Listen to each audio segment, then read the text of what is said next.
Eu sou Carol Aguiar e estou aqui para mais um vídeo de dicas para você se tornar um bom parceiro de comunicação. E a dica de hoje é sobre tempo. Tempo de desenvolvimento de linguagem e tempo de espera. A gente vai falar um pouquinho sobre os dois.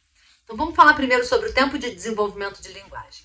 Quando a gente entrega aí, quando a gente oferece um dispositivo, um sistema de comunicação alternativa para uma pessoa com necessidades complexas de comunicação, muitas vezes a gente tem essa ideia errada de que é como se a gente estivesse entregando uma chave para uma caixa mágica. A gente entregou o dispositivo, pronto, eu abri a caixa de linguagem desse indivíduo. Isso não é verdade. A gente precisa ensinar esse indivíduo a usar esse sistema. Vamos olhar um pouquinho para o desenvolvimento típico da fala. Quando um bebê nasce, a gente fala com ele durante um ano antes dele falar a primeira palavra dele. Essa criança, ela por volta dos 3 anos, ela já vai estar formando frases, mas ainda com poucos marcadores gramaticais, tempo verbal incorreto, conjugação verbal incorreta. Por volta dos 5 a 6 anos de idade, essa criança, então, ela já está falando como um mini adulto. Ela já está falando com frases completas, marcadores gramaticais, tempo verbal, conjugação, essas coisas todas.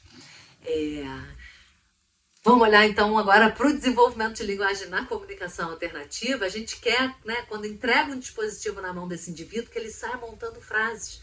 Mas a gente esquece que no desenvolvimento típico de linguagem isso é um processo que leva 5 anos. E a gente às vezes quer ver esse resultado em dias, semanas, meses, com um indivíduo com necessidades complexas de comunicação. Então acho que a primeira dica é a gente trabalhar um pouco a nossa ansiedade, a nossa vontade de ver aí, a nossa impaciência de ver esse indivíduo usar o sistema dele, porque a gente precisa entender que isso é um processo que leva um tempo.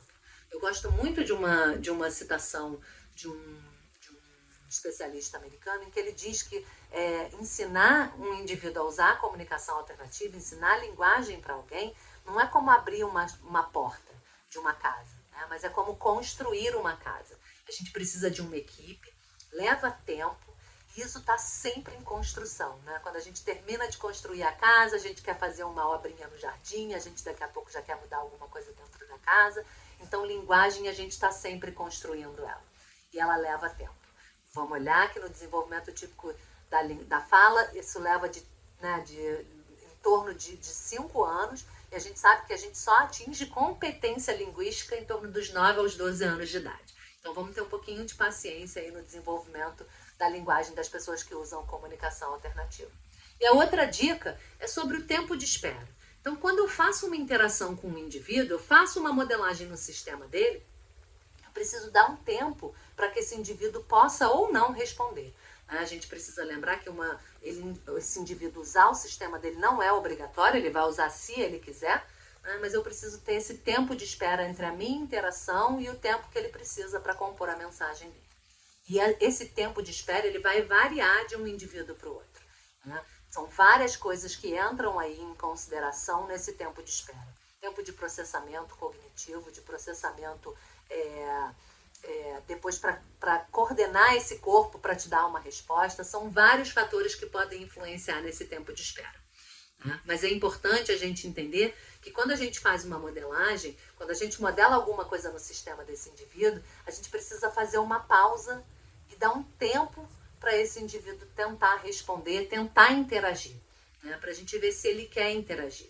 Esse tempo de espera é muito importante. Às vezes a gente fica naquela ansiedade de modelar e esquece de, entre uma modelagem e outra, entre eu modelar uma frase e outra, eu ter uma pausa e eu esperar para ver se esse indivíduo quer dizer alguma coisa.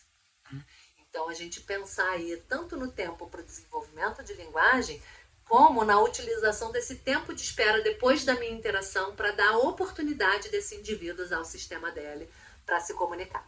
Tá bom? Fiquem ligados que em breve vai ter mais vídeo com outras dicas para você se tornar um bom parceiro de comunicação.